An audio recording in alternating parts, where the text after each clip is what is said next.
Hello my dear friends and students, welcome to English Max. हम लोग CHSL के English का प्रीवियस पेपर सॉल्व कर रहे हैं और आज हम लोग कर रहे हैं 18th। इसका मतलब हम 17 सेट कर चुके हैं। ठीक है, तो जब हम 18 कर लेंगे तो आज हम हाफ पे आ जाएंगे। कुल 36 सेट हैं जिसका हाफ होने का मतलब 18 पे हम कर चुके हैं। ठीक है, तो आज वाला सेट भी 15 मार्च का है, 15 मार्च 2023 का है और ये है शिफ्ट 2। शिफ्ट 2 का मतलब क्या हुआ, 11:45 से 12:45 वाला पेपर है। ठीक है, 2 पेपर इस दिन में और बचेंगे, इसके बाद ये 15 भी ख़त्म हो जाएगा, फिर 16, 17, 18 बचेगा। ठीक है, तो इसके पहले जो 17 कर चुके हैं, जिन लोगों ने उनको नहीं देखा है वो देख लीजिए। और उसके भी पहले हमने MTS के 48 सेट किए हैं, MTS के 48 और CGL के 40 सेट किए हैं।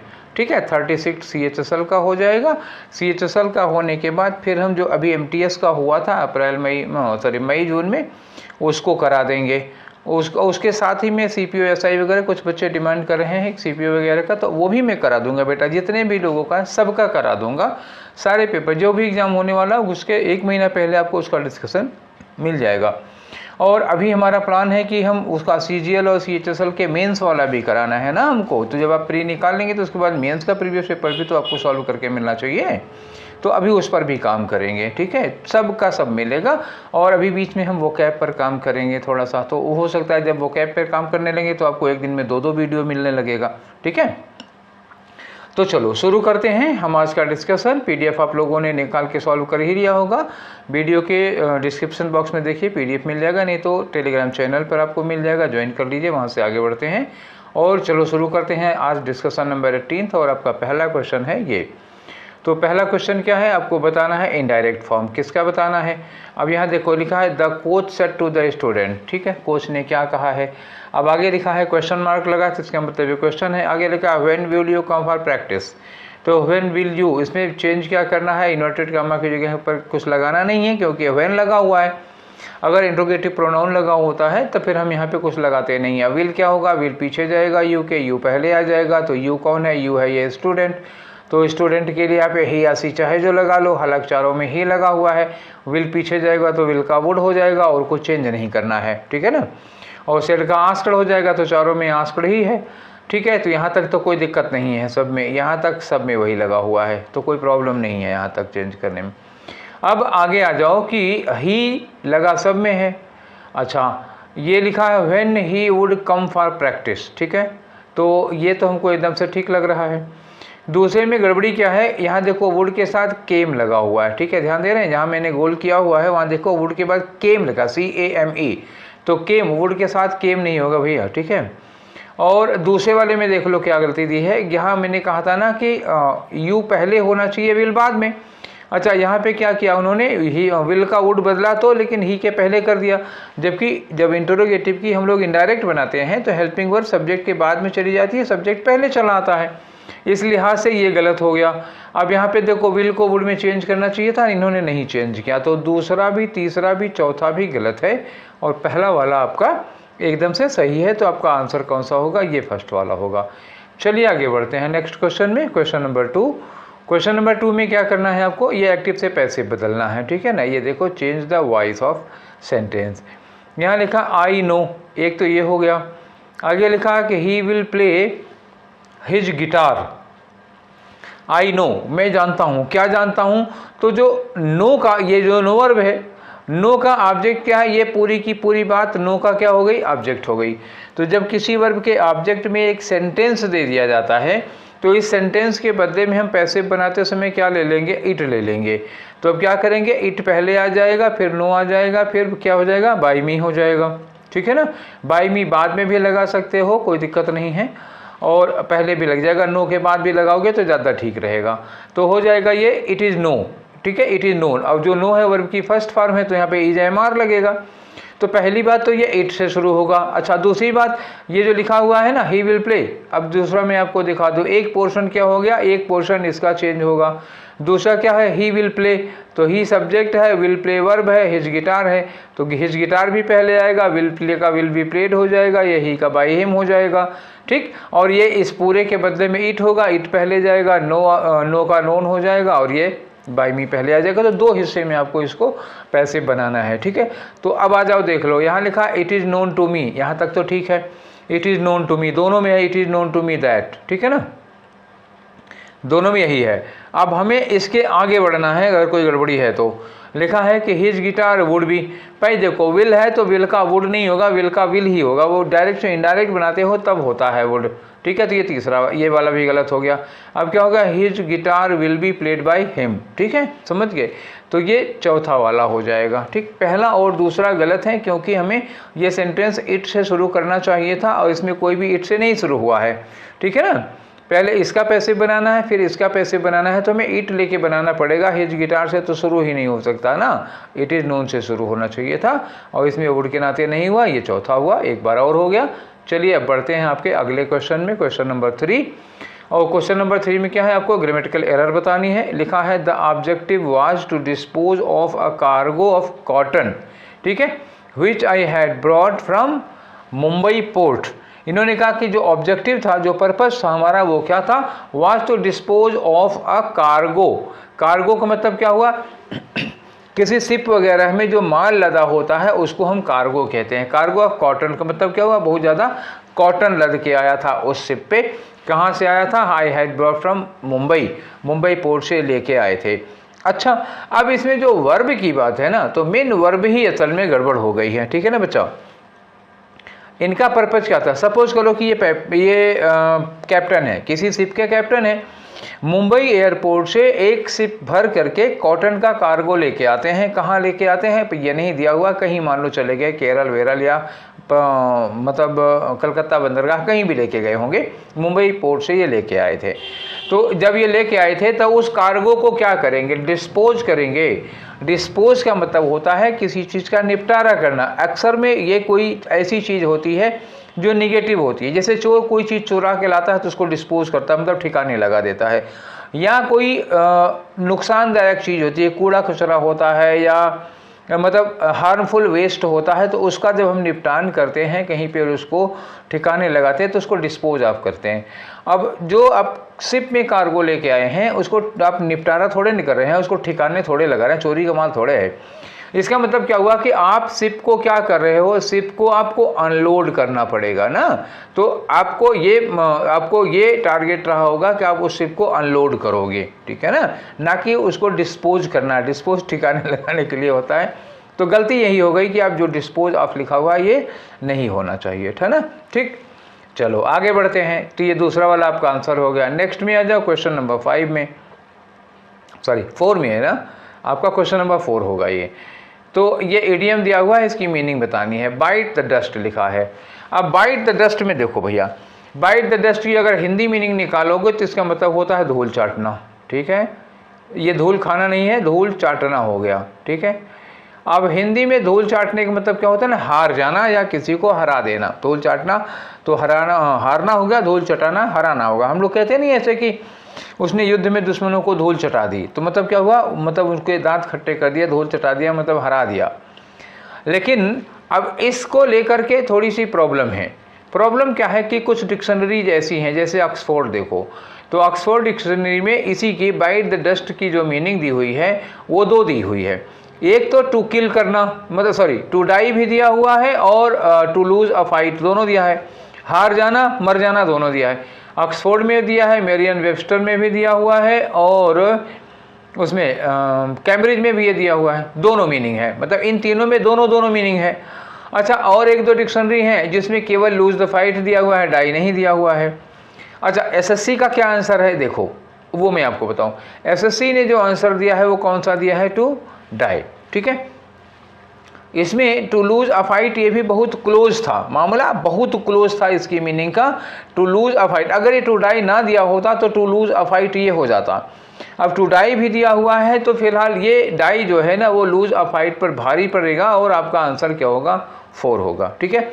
अगर आपने लूज अ फाइट लगा दिया है तो कोई गुनाह नहीं किया है, वो भी पॉसिबल है, वो भी हो जाता है, ठीक है। यहाँ पे मामला था कि कौन प्रेफर किया जाएगा। आगे आ जाओ आपके क्वेश्चन नंबर 5 पर, और ये रहा क्वेश्चन नंबर 5। क्या करना है आपको, फिर से एरर बतानी है। This whole plot come under my uncle's jurisdiction, ठीक है। This whole plot come under my uncle's jurisdiction. अब ये आपको बताना है, ठीक है। तो इसमें क्या गलती हो सकती है, अब एक बार इसको आप कायदे से पढ़िए, तब देखिए लिखा है दिस होल प्लांट, ये हो गया सब्जेक्ट, और कम क्या हो गया, verb, under my uncle's jurisdiction, यहाँ पे कोई दिक्कत नहीं है। अब आपको सब्जेक्ट और वर्ब में देखना होगा कि कोई गड़बड़ी है क्या। होल प्लॉट, प्लॉट क्या काउंटेबल नाउन है, क्या प्लूरल है, प्लॉट्स तो लिखा नहीं है, प्लॉट है, मतलब क्या हुआ कि ये सिंगुलर सब्जेक्ट है, और कम जो है ये वर्ब की फर्स्ट फॉर्म है, तो वर्ब की फर्स्ट फॉर्म का मतलब प्लूरल वर्ब है, तो सिंगुलर सब्जेक्ट के साथ प्लूरल वर्ब नहीं लगा सकते हो, तो आपको क्या करना पड़ेगा, ये जो कम लिखा हुआ है एक कम की जगह होगा comes. This whole plot comes under my uncle's jurisdiction. तो होल प्लॉट कहाँ लिखा हुआ है, कम, सॉरी प्लॉट में गलती नहीं, गलती किस में है, कम में है, तो ये होगा आपका चौथा वाला आंसर, ठीक है। आगे आ जाओ, क्वेश्चन नंबर 6। तो क्वेश्चन नंबर 6 में क्या करना है, ये देखो दैट कैन सब्स्टिट्यूट, ये दिया है गिव ऑफ गैस बबल्स, ठीक है, गिव ऑफ गैस बबल्स। तो गिव ऑफ का मतलब क्या होता है, छोड़ना या बनाना, मतलब गैस बबल छोड़ना, गैस के बुलबुले छोड़ना, समझ रहे हो ना, गैस के बुलबुले छोड़ना, उसको कहते हैं गिव ऑफ गैस बबल्स। इसको क्या कहते हैं, अब चारों वर्ड का मतलब देखो, इफ्यूज, ठीक है, तो इफ्यूज का क्या मतलब होता है, इफ्यूज का मतलब भी वही होता है गिव ऑफ, ठीक है, इफ्यूज का मतलब गिव ऑफ, तो ये तो मीनिंग में ही नहीं आएगा, ठीक है, दोनों एक ही बात हो गई, इफ्यूज मतलब गिव ऑफ। बॉयंट का मतलब क्या होता है, फ्लोट करना, जैसे कोई लिक्विड पर, किसी लिक्विड पर कोई चीज़ तैरती रहती है तो उसको क्या कहते हैं, बॉयंट कहते हैं। और फ्लैट का मतलब क्या होता है, एकदम समतल प्लेन वाला हो जाएगा। अब इफरवेसेंट होगा, इफरवेसेंट का मतलब होता है कोई ऐसी चीज़ जिसमें से बुलबुले निकलते हैं गैस के, ठीक है, उसको कहते हैं इफरवेसेंट। तो आपका आंसर कौन सा हो गया, 4 वाला हो गया, ठीक है। आई थिंक इतना तक में कोई डाउट नहीं होगी। अब आगे आते हैं आपके क्वेश्चन नंबर 7 पे।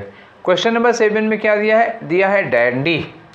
तो what do you mean by dandy, भैया डैंडी का क्या मतलब होगा, ठीक है। तो डैंडी का मतलब होता है बहुत सजा धजा हुआ, डैंडी, अरे एक वर्ड सुना होगा, बहुत छैल छबीला सा, छैल छबीला समझ रहे हो ना, मतलब एकदम जैसे कहीं निकलते हैं तो सर से लेकर के पाँव तक एकदम बढ़िया सा कंघी वंघी किए, खूब अच्छे से पैंट शर्ट पहने मैंने, एकदम सजे धजे मेंटेन वाले, वो सब डैंडी टाइप के लोग होते हैं, बहुत सजे धजे। तो आप इसको किस में ले सकते हो, ब्यूटीफुल में ले सकते हो, सेम मीनिंग में आ रहा है। कार्टेल एक्चुअली होता है ना, ये संघ होता है, उत्पादकों का एक संघ होता है, जैसे मान लो रुई उत्पादक, कॉटन प्रोड्यूसिंग एक ऑर्गेनाइजेशन होती है, और जो लोग रुई कॉटन का प्रोडक्शन करते हैं उन लोगों का एक संघ होगा, एक ऑर्गेनाइजेशन होगी, उसको कार्टेल कहते हैं हम लोग। डिसअपॉइंटमेंट निराशा होती है, जानते ही हो। और ड्यूड का मतलब ये ड्यूड है, ड्यूड मत समझना जो तुम लोग अपने दोस्तों को कहते हो हाय ड्यूड, वो वाला ड्यूड नहीं है, ड्यूड है। और ड्यूड का मतलब क्या होता है, यूजलेस, मतलब बिना काम का आदमी होता है। देखो फिर स्पेलिंग गड़बड़ हो गई, अब तो समझिए, अच्छा यूजलेस तो समझ ही रहे हो ना, लिखने में थोड़ा सा बहुत ये स्क्रीन है ना, तो इस पर लिखने में फिसल जाते हैं पेन, ठीक, समझ गए। आंसर कौन सा होगा, अरे ये नहीं होगा, देखो फिर मैं क्लियर कर देता हूँ भाई, नहीं तो आप कंफ्यूज हो जाओगे। इसका डैंडी ये चूँकि बहुत सजा धजा होता है तो ये ब्यूटीफुल के सेंस में आएगा, बाकी और नहीं आएंगे। आ जाओ क्वेश्चन नंबर 8 पे अपने। आपका क्वेश्चन नंबर 8 क्या है, देखो फिर आया mean the same, similar meaning बताना है, और आपको बतानी क्या है, हैबिटेट। हैबिटेट का मतलब क्या होता है, हैबिटेट होता है निवास, जैसे पानी मछली का हैबिटेट है, इस तरह से हैबिटेट हो गया। क्लॉथ मतलब क्या हुआ, कपड़े पहने हुआ। और मोशन का मतलब होता है गति के लिए यूज किया जाता है, ठीक है ना। और ये जो नाइट है तो इसको भी यूज किया जाता है हैबिटेट के सेंस में, तो ये इसका सिमिलर मीनिंग में आ जाएगा। और बेंट मतलब झुका हुआ, इसका कोई लेना देना यहाँ पे नहीं है, ठीक है। बाकी वर्ड तो मतलब मामूली से वर्ड है, यही खाली नाइच वाला समझो, ये आपका आंसर होगा 3rd वाला। आगे आ जाओ क्वेश्चन नंबर 9 में आप। तो क्वेश्चन नंबर 9 में क्या है, वन वर्ड सब्स्टिट्यूशन बताना है आपको, किसका, one who is against religion. अरे बाप रे, कोई ऐसा आदमी जो रिलीजन के अगेंस्ट होता है, धर्म के ही खिलाफ होता है, उसको क्या कहते हो आप। अब आ जाओ यहाँ पे, पोचर क्या होता है, पोच करना क्या होता है, POACH, पोच का मतलब होता है किसी की एरिया में अवैध रूप से शिकार करना, मतलब टू हंट, ठीक है, to hunt in an area where hunting is prohibited. तो ऐसे में जब आप चोरी से कोई शिकार करते हैं उसको पोच कहते हैं। तो पोचर कौन होगा? वो अवैध शिकार करने वाला, चोरी से शिकार करने वाला। तो ये तो खैर होगा नहीं आंसर। हेरेटिक जो होता है ना, ये थोड़ा सा रिलीजन के अगेंस्ट होता है। और लूनेटिक जो होता है ना, लूनेटिक मतलब क्या होता है? इनसेन होता है। इनसेन, इनसेन का मतलब क्या होगा? पागल होगा। थोड़ा सा मतलब एक आध स्क्रू ढीला होगा, वायरिंग गड़बड़ हो जाती है दिमाग की। बैंडिट का मतलब होता है डाकू, ठीक है ना, रॉबर होता है। एक मूवी आई थी ना फूलन देवी, बैंडिट क्वीन। बैंडिट क्वीन का मतलब क्या हुआ? डाकुओं की रानी। तो बैंडिट होता है, डाकू कहते हैं उसको, रॉबर होता है। तो ये बाकी वाले तो समझ ही गए, ये भी एक तरह का चोरी है। तो आपका ऑप्शन कौन सा बनेगा? ऑप्शन आपका बनेगा हेरेटिक। ये कौन सा आदमी होता है? हेरेटिक आदमी भी रिलीजन के, धर्म के खिलाफ होता है, उसके अगेंस्ट होता है, ठीक है। आगे आते हैं आपका क्वेश्चन नंबर 10 पे। तो आपका क्वेश्चन नंबर 10 ये रहा। अब इसमें क्या करना है आपको? ऑर्डर लगाना है। ऑर्डर लगाना है तो पहले इसको पढ़ना पड़ेगा। पढ़ो पहले। क्या होगा कि द सुप्रीम कोर्ट, ये आपकी स्टार्टिंग हो गई। द सुप्रीम कोर्ट ये सब्जेक्ट हो जाएगा। सब्जेक्ट हो जाएगा तो अब आपको क्या लगाना है? यहाँ पे वर्ब लगानी है, ठीक है। तो the Supreme Court must remind the state, यहाँ तो मिल गया हमको वर्ब। अब यहाँ द सुप्रीम कोर्ट के साथ lawfully and justly in every case तो लगेगा नहीं। अब the Supreme Court country acceptably, ये तो होगा नहीं। The Supreme Court those who oppose, ये भी नहीं लगेगा। तो आपको स्टार्ट करने वाला एक ही ऑप्शन मिल रहा है, पी से स्टार्ट हो सकता है और किसी से हो नहीं सकता। तो पहले हम ये देख लेते हैं कि पी से स्टार्ट होने वाले कौन कौन से हैं। तो आधे तो हम ऐसे काट लेंगे। पी से एक ये स्टार्ट हो रहा है, एक ये स्टार्ट हो रहा है, तो हम इन दोनों को तो लेंगे ही नहीं, हटा देते हैं, छोड़ देते हैं। अब ये देखना है कि इसके एंड में क्या दिया है? एस दिया है, और इसके एंड में क्या दिया है? आर दिया है। देख लेते हैं हम किससे एंड कर सकते हैं और किससे एंड नहीं कर सकते हैं। एक आर वाला देख लेते हैं। तो यहाँ लिखा है कि कंट्री, आगे लिखा है specialising in the sensitive matters involving. अब इन्वॉल्विंग, सेंसिटिव मैटर्स इन्वॉल्विंग मतलब कुछ सेंसिटिव मैटर्स, इन्वॉल्विंग मतलब जिसमें शामिल हैं।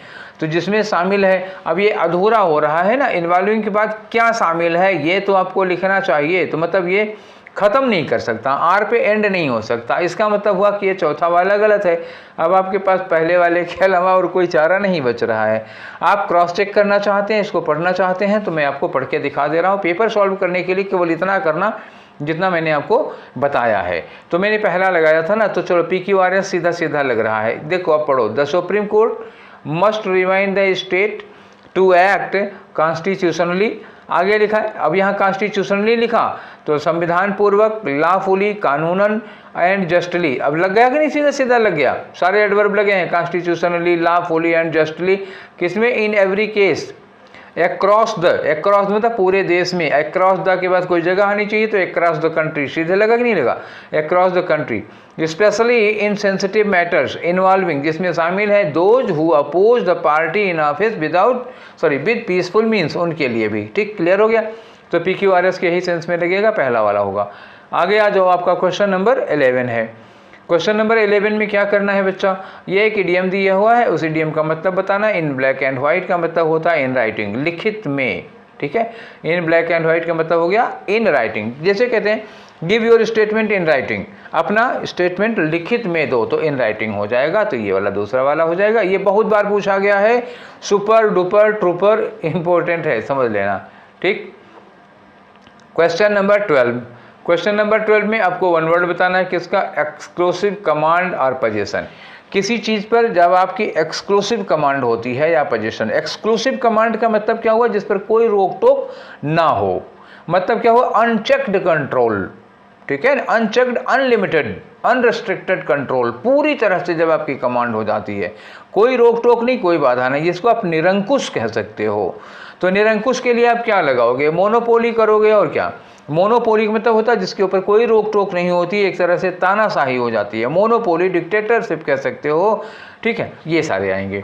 पारवेन्यू, और वर्ड जान लो। पारवेन्यू एक अच्छा वर्ड है, जान लो। पारवेन्यू का मतलब होता है कि जैसे कोई लो कैटेगरी, लो कैटेगरी मतलब हम किसी जाति या धर्म की बात नहीं कर रहे हैं, ठीक है, वर्ण व्यवस्था की भी और जाति व्यवस्था की बात नहीं कर रहे हैं। जैसे कोई कम पढ़ा लिखा आदमी हो या गरीब तबके का आदमी हो, किसी मतलब कुछ भी हो और अचानक से वो अमीर हो जाए, ठीक है, तो उसको कहते हैं पारवेन्यू। तो जो लोअर क्लास का मतलब लोअर क्लास या लोअर मिडिल क्लास का आदमी अचानक से रिच क्लास में पहुंच जाता है, उसी को पार्वेन्यू कहते हैं। अब ये किस्मत से हो सकता है या मतलब कुछ लॉटरी वाटरी इस टाइप के लग जाए, कुछ ऐसे हो जाता है, ठीक है ना। सैंक्टम मतलब होली प्लेस होता है, कोई पवित्र स्थान होता है, उसको हम लोग कहते हैं सैंक्टम, होली प्लेस हो गया, ठीक है। ये मोनोपोली आपको बता ही चुका हूँ। हाइपरगेमी क्या होगा? हाइपर का मतलब क्या हुआ ना, ऊपर की ओर हो जाएगा, हाइपो नीचे की ओर हो गया, हाइपर ऊपर की ओर हो गया, हाइपो नीचे की ओर हो गया। तो हाइपरगेमी और हाइपरगेमी। अच्छा, गेमी क्या होगा? गेमी होता है मैरिज के लिए। गेमी क्या होता है? मैरिज के लिए। जब हमने आपको रूट पे बताया था, देखो एक मेरा वीडियो होगा रूट बेस्ड, तो उसमें गेमी पर मैंने बताया होगा। गेमी का मतलब होता है मैरिज या शादी के लिए यूज़ किया जाता है, ठीक है। तो हाइपरगेमी का मतलब होगा, हमेशा इसका जब नाम रखा जाएगा ना तो मेल से रखा जाएगा, ध्यान रखना, ठीक है, मेल। तो हाइपर का मतलब क्या हुआ? हाइपरगेमी मतलब क्या हुआ कि जो मेल पर्सन हो, मेल होता है वो मतलब लोअर क्लास का हो, और फीमेल जो हो वो कहाँ की हो? अपर क्लास की हो, ध्यान रखना, ठीक। मेल लोअर क्लास का, जैसे मतलब निम्न वर्ण का पुरुष होता है, वर होता है, और उच्च वर्ण की कन्या होती है, जिसको हम लोग क्या कहते हैं? हाइपरगेमी। और हाइपोगेमी क्या हो जाता है? जब उच्च वर्ग का पुरुष निम्न वर्ग की महिला से शादी कर लेता है तो हाइपोगेमी कहा जाता है, समझ गए। ऐसे ही हाइपरगेमी और हाइपोगेमी। वेट करो, जल्दी ही हम रूट पर और वर्ड्स देने वाले हैं, तो उसमें हम गेमी को इंक्लूड करेंगे। जब गेमी को इंक्लूड करेंगे तो उसमें बहुत सारी चीज़ें होंगी, एंडोगेमी, एक्सोगेमी, हाइपरगेमी, हाइपोगेमी, ठीक है, और आइसोगेमी, और उसी में एंडोगेमी, एक्सोगेमी, मोनोगेमी, फिलोगेमी मतलब मोनोगेमी, और पॉलीगेमी, और फिलोगेमी, मिसोगेमी, मतलब देखिए ना, इतना सारे वर्ड तो इसी में मिल जाएंगे गेमी पर, ठीक है। नहीं तो जितने वर्ड मैंने बोले हैं इन सबको याद करके भी डिक्शनरी में देख लेना, और ये आते बहुत ज़्यादा हैं, गेमी पर ही ये सारे वर्ड हैं, ठीक है। आंसर आपका क्या था? मोनोपोली था, ठीक है। आगे बढ़ते हैं क्वेश्चन नंबर 13 पे। 13 में क्या है? फिर से आपको ऑर्डर लगाना है, ठीक है। अब की बार स्टार्टिंग नहीं दी हुई है, तो पहले ये देख लो कि किससे एंड नहीं हो सकता है, काट लो यहीं से, फिर देखेंगे किससे शुरुआत हो सकती है, हम लोग उसको देख लेंगे, ठीक है। यहाँ लिखा एक्चुअली मूव सो स्लोली। अब एक्चुअली मूव स्लोली, कौन एक्चुअली मूव स्लोली? तो ये तो हो ही नहीं पाएगा। अच्छा, ना तो ये शुरुआत में हो पाएगा, और यहाँ लास्ट में एंड दे दिया है, ना तो इससे एंड ही हो पाएगा, दोनों काम नहीं हो सकता। दूसरी बात, यहाँ हाइड इन, ये भी एंड में नहीं हो सकता, तो आर और पी तो एंड में नहीं हो सकते, तो ये पी एंड में नहीं हो सकता, काट दो इनको। आर एंड में नहीं हो सकते, इनको काट दो, ये दो तो गए काम से, ठीक है।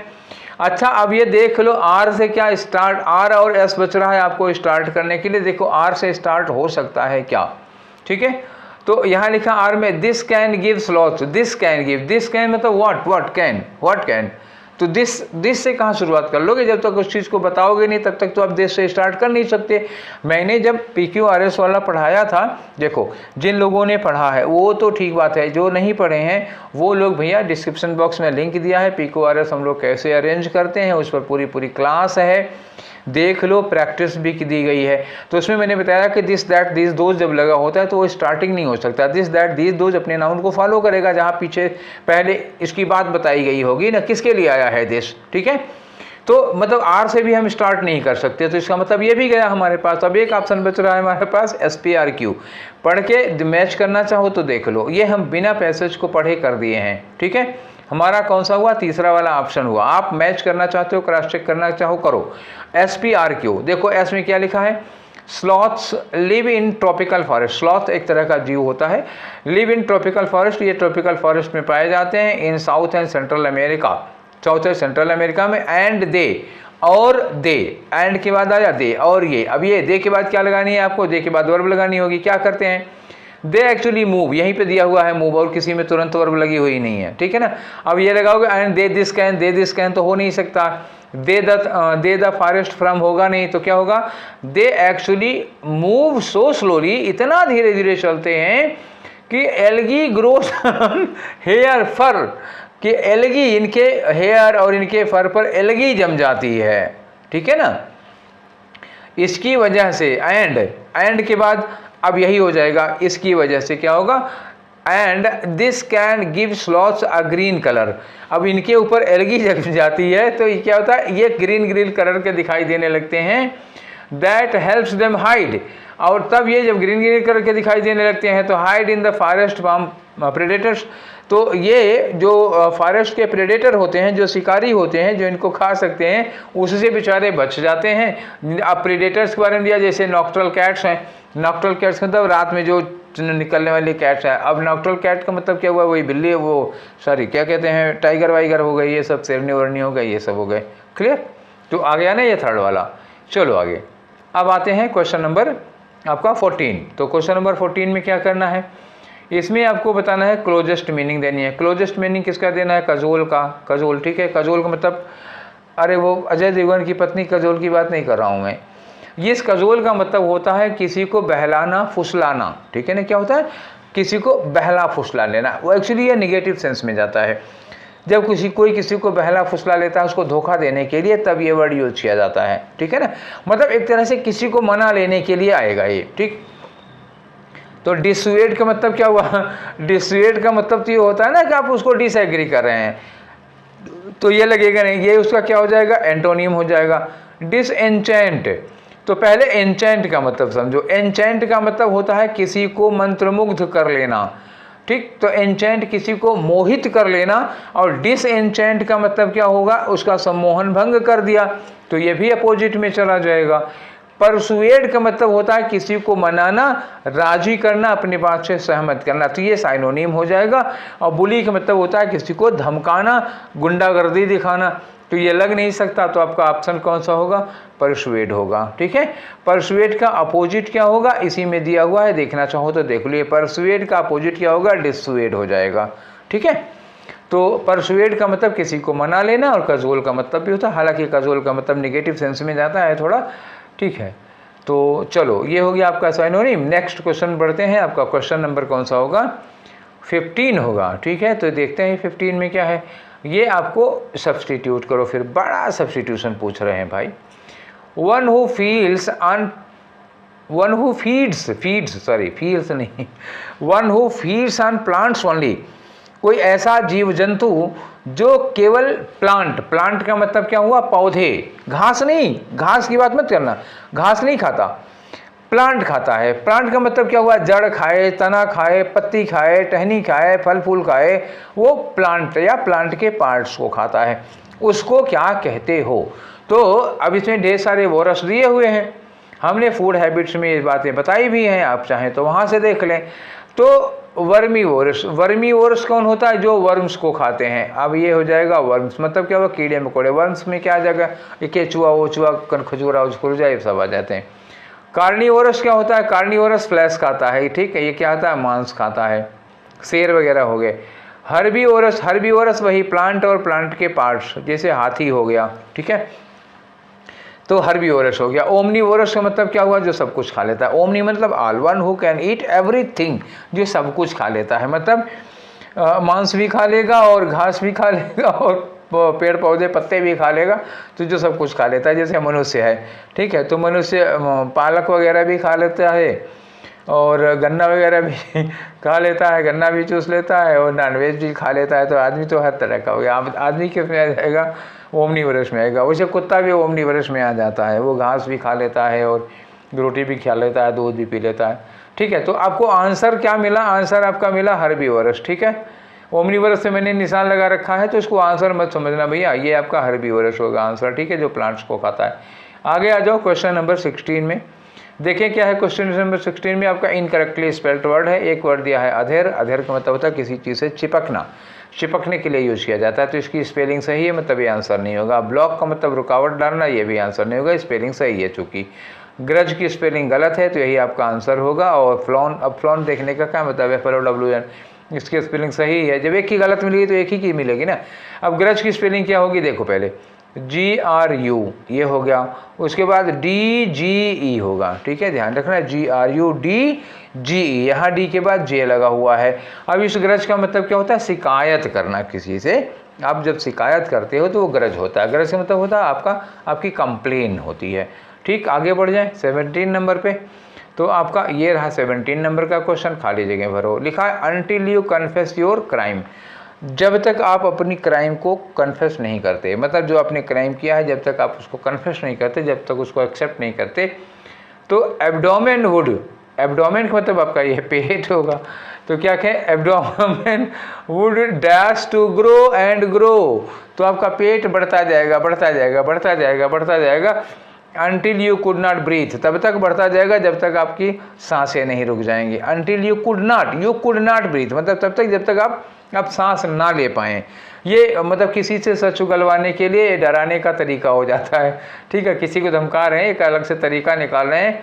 अगर तुम सच नहीं बोलोगे, तो जब तक तुम सच नहीं बोलोगे तब तक तुम्हारा पेट फूलता जाएगा फूलता जाएगा फूलता जाएगा, और तब तक फूलता जाएगा जब तक तुम्हारी सांसें नहीं रुक जाएंगी। तो उसके लिए क्या यूज करोगे, तो लिखा है abdomen would dash to grow and grow, मतलब फूलता जाएगा। तो यहाँ क्या होगा, लगातार के लिए वर्ड लगाओगे। एक्सपायर नहीं लगेगा, रेकन भी नहीं लगेगा, कंटिन्यू टू ग्रो ये लगेगा। Your abdomen would continue to grow, ये बढ़ता जाएगा बढ़ता जाएगा, बट डिजिस्ट मतलब रोकने के लिए होगा, ये तो लगेगा नहीं। ठीक, समझ गए। आगे आ जाओ, क्वेश्चन नंबर आपका 18 है। 18 में क्या करना है, आप स्पेलिंग एरर देखनी है। इसमें 4 सेंटेंस दिए हैं, कौन सा ऐसा सेंटेंस है जो स्पेलिंग एरर फ्री है। 3 में तो कोई ना कोई गलती होगी ही। तो पील मतलब छीलना होता है, तो आलू या कोई चीज़ हम लोग छीलते हैं तो ये वाली स्पेलिंग तो लगती नहीं है। ठीक है, अब यहाँ देखो, ये पील वाली स्पेलिंग सही है, छीलना। पील एंड पिट ये भी सही है, पील एंड पिट की स्पेलिंग में। ठीक है, अब एवोकेडोस, एवोकेडोस क्या होता है, ये एक तरह का फल होता है, देखे हो नहीं देखे हो, ठीक है, देख लो, देख चुके ना। चलिए आगे बढ़ते हैं। तो ये है एवोकेडोस। एवोकेडोस जो होता है ना, इसमें AVO होता है, ठीक, क्या होगा, AVOCADOS, तो यहाँ पे एवोकेडोस की स्पेलिंग गलत हो गई। अब नीचे आ जाओ तो इसमें पील की स्पेलिंग गलत हो गई, और यहाँ स्लाइस की भी स्पेलिंग गलत है। ठीक है, अब एक बचा आपके पास ऑप्शन, यहाँ पील की भी सही है, पिट की भी सही है, ठीक है, और एवोकेडो AVOCADOS एवोकेडोस की भी सही है, एंड कट इनटू स्लाइस ये भी सही है। तो ये चौथा वाला आपका ऑप्शन होगा। ठीक है, बढ़े आगे। चलो आपके क्वेश्चन नंबर 19 पर पहुंच गए। तो 19 में क्या करना है आपको, इम्प्रूवमेंट। और इम्प्रूवमेंट किसका, ये जो ब्रैकेटेड पार्ट है इसी में बताना है कि अगर कोई गलती है तो इसको ठीक करिए, नहीं तो कोई बात नहीं। अब लिखा है कि neither of the two, neither of the two, दो के लिए नाइदर लगता है, ये तो ठीक है, लेकिन ये जो हैव लगा दिए हैं यही गलत हो गया। नाइदर ऑफ द टू, अब नाइदर नाइदर लग जाता है, आइदर, नाइदर, ईच, एवरी लगता है, तो हम वर्ब क्या लगाते हैं, सिंगुलर लगाते हैं, और हैज होगा। ये सब्जेक्ट वर्ब एग्रीमेंट का टॉपिक है। ठीक है, अगर कन्फ्यूजन हो सब्जेक्ट वर्ब एग्रीमेंट के टॉपिक में तो हमने सब्जेक्ट वर्ब एग्रीमेंट पढ़ा रखा है, देख डालिए। वर्ब का तो वर्ब और प्रीपोजिशन का मैटर पूरा है, अगर आप कोई कन्फ्यूजन हो, कोई डाउट हो, समय हो तो देख डालो।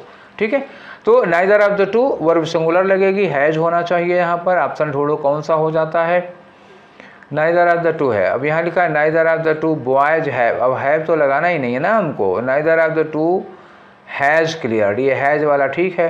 अब यहाँ neither of the two have, यही हैव तो काट रहे हैं, तो फिर वही मिलेगा, तो कहाँ से लगाएंगे, तो ये 2 वाला हो गया। ठीक, आगे आ जाओ, क्वेश्चन नंबर आपका 20 हो गया। तो ये क्वेश्चन नंबर 20 में क्या करना है, अपोजिट मीनिंग बतानी है। चलो भैया, कोई अपोजिट भी तो आ गया। तो यंग का अपोजिट बताओ। यंग का मतलब कि वह छोटा सा बच्चा होगा, ठीक है, जवान भी हो सकता है और छोटा सा बच्चा भी हो सकता है। देखें, यंग का अपोजिट एक दिया है मूर्ख, तो ये तो नहीं होगा, मूर्ख का लिमिटेड भी नहीं होगा, इसका मेच्योर हो सकता है। अगर हम यंग की मीनिंग ले लें बच्चा, तो मेच्योर उसका एंटोनिम हो सकता है, और ग्रेविटी गुरुत्वाकर्षण होगा, ये नहीं होगा तो फिर मेच्योर ही होगा। ठीक है ना, समझ गए। आगे आ जाओ, क्वेश्चन नंबर 21 से 25 में करना क्या है, यू ऑलरेडी नो। हम सीधे पहुंचते हैं किस पे, 21 पे। एक पैराग्राफ दिया होगा, उस पैराग्राफ में 5 जगहें खाली होंगी। जैसे ये देख लो, एक पैराग्राफ दिया हुआ है, इसमें 5 जगहें खाली हुई हैं।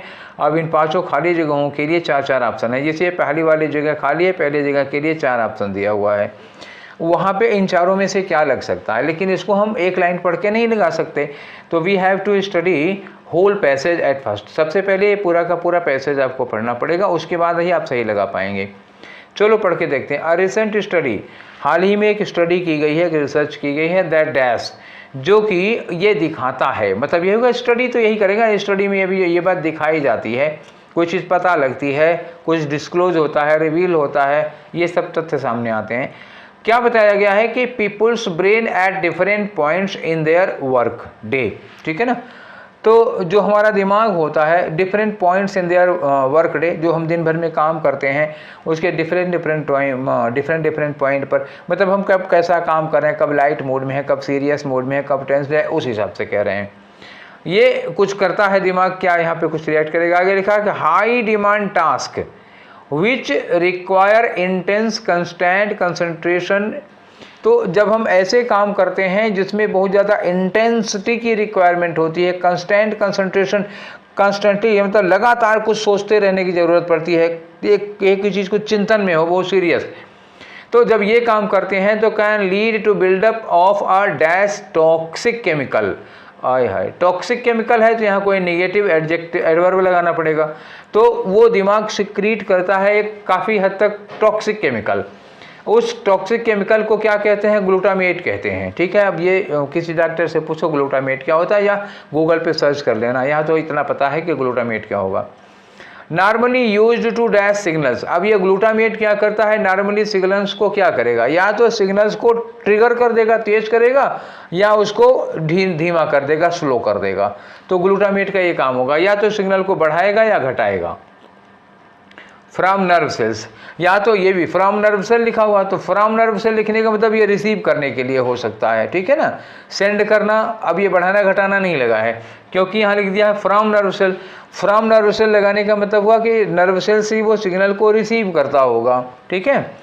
आगे लिखा इन लार्ज क्वान्टिटी, बड़ी ज़्यादा मात्रा में। अगर ज़्यादा हो गया ग्लूटामेट तो अल्टर्स, तो ज़्यादा ग्लूटामेट हो जाएगा तो अल्टर का मतलब चेंज कर देना है, चेंज कर देगा। क्या चेंज कर देगा, the dash of brain region involved in planning and decision making.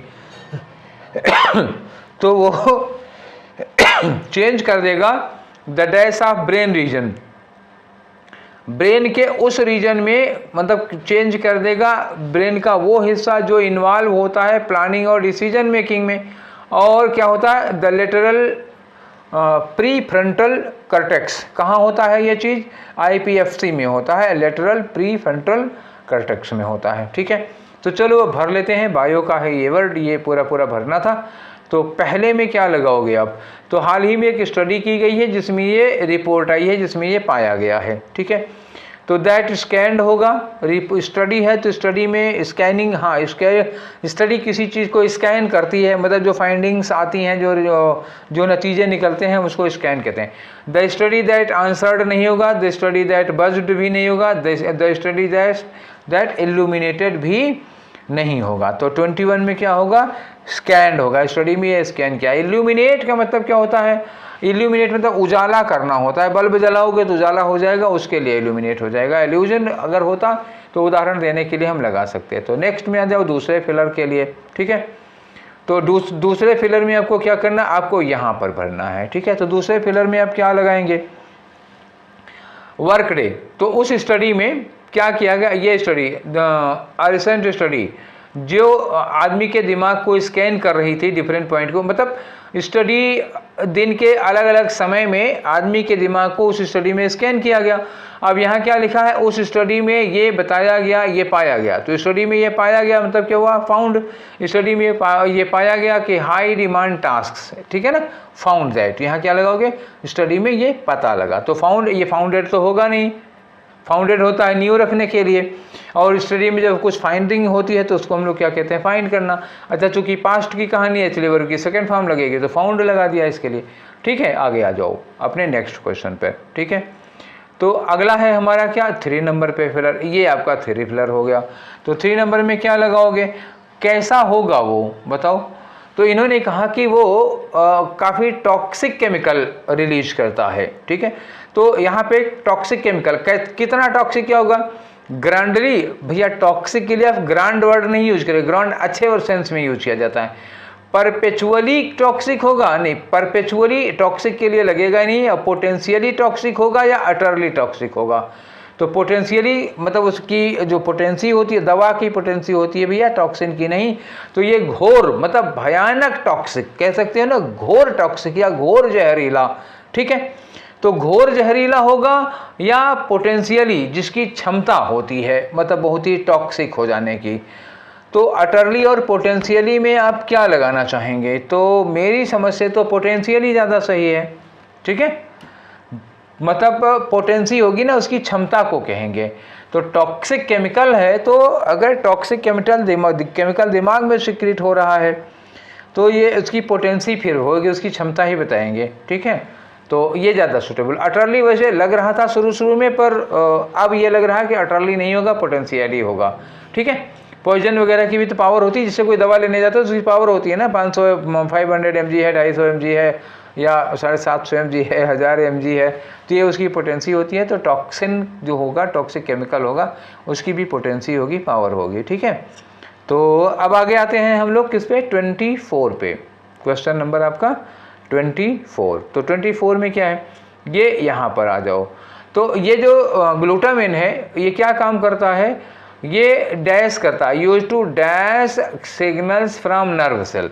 ये नर्व सेल से सिग्नल क्या करता है? सिग्नल को डोनेट तो किया नहीं जाता, सेंड किया जा सकता है, ट्रेवल नहीं किया जा सकता, स्वाइप नहीं किया जा सकता। तो सिग्नल को सेंड किया जाता है या रिसीव किया जाता है।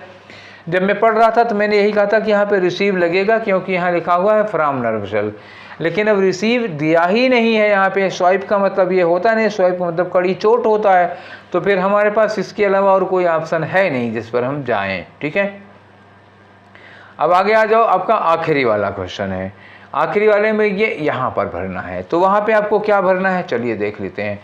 तो ये क्या करेगा कि जब लार्ज अमाउंट में हो जाएगा, लिखा है ना, इन लार्ज क्वांटिटीज, ग्लूटामिन जब लार्ज क्वांटिटी में होता है तो अल्टर कर देता है, चेंज कर देता है the dash of brain region, ठीक है। तो उस ब्रेन रीजन को के काम को क्या करेगा, कि किस चीज़ को चेंज करेगा? उसके रेडिएशन को चेंज करेगा, उसके परफॉर्मेंस को चेंज करेगा। तो ब्रेन के किसी हिस्से के परफॉर्मेंस को चेंज करेगा। यहाँ पे हम परफॉर्मेंस लगाएंगे। इंसेंबल यहाँ पे हम लगा नहीं सकते हैं, ना तो सिनर्जी लगाएंगे, क्योंकि इंसेंबल का मतलब क्या होता है? ये म्यूजिशियंस का एक ग्रुप होता है, और सिनर्जी का मतलब होता है हारमोनी, तालमेल होता है। तो तालमेल को चेंज नहीं करता, बल्कि क्या करेगा, दिमाग के उस हिस्से के परफॉर्मेंस के, उसके कार्य को चेंज कर देता है, उसको डिस्टर्ब कर देता है, या तो बढ़ा देगा या घटा देगा या कुछ डिस्टर्ब कर देगा, ठीक है। तो ये हम लोगों का 18 का 25 क्वेश्चन हो गया। मतलब हम लोग जानते हो ठीक हाफ कर चुके CHSL का। कुल 36 सेट हैं, 36 में हम आज 18 कर लिए, हाफ पर हैं। 18 और बचे हुए हैं। तो हाफ के इधर आ गए तो धीरे धीरे घटता न चला जाएगा, और देखना धीरे धीरे एक दिन ये पूरा का पूरा ख़त्म हो जाएगा। 18 है, 18 दिन में ख़त्म हो जाएगा। क्लियर? आप लोग प्रीवियस पेपर लगाते रहिए और मॉक टेस्ट जरूर देते रहना बेटा, ठीक है। केवल यही मत करो, ये तो ठीक है, आपको एक लेवल पे मेंटेन रखेगा। अब इसके इस लेवल से थोड़ा ऊपर चलना है आपको। थोड़ा ऊपर चलोगे मतलब आप मॉक टेस्ट देते रहिए, एग्ज़ाम की फील आनी चाहिए, ठीक है, वो ज़्यादा ज़रूरी है। आप एग्ज़ाम की फील लीजिए, पूरे के पूरे जितनी देर एग्ज़ाम देना होता है उतनी देर बैठिए, एकदम उसी मूड में बैठिए। उस बीच में ना आपको प्यास लगनी चाहिए, ना कुछ जमाई नहीं आनी चाहिए, कुछ नहीं होना चाहिए। एग्ज़ाम वाली फील्ड में बैठो, बैठ के उसको टेस्ट दिया करो, प्रैक्टिस हो जाएगी इसकी। कम से कम 1 महीने पहले ज़रूर कर लेना, ठीक है। अभी से शुरू कर लो तो हफ्ते में 2-3 दे सकते हो। जब 1 महीना बचे तो मतलब रोज़ एक एसटी दिया करो, ठीक है। तो इससे ज़्यादा चांसेस है आपकी हैबिट बन जाने की, आपकी स्किल और ज़्यादा अच्छी डेवलप हो जाएगी, ठीक है। तो ये सेशन आप लोगों को कैसा लग रहा है? फिर मिलते हैं हम लोग नेक्स्ट सेशन में और सेट नंबर 19 के साथ। Take care, thank you.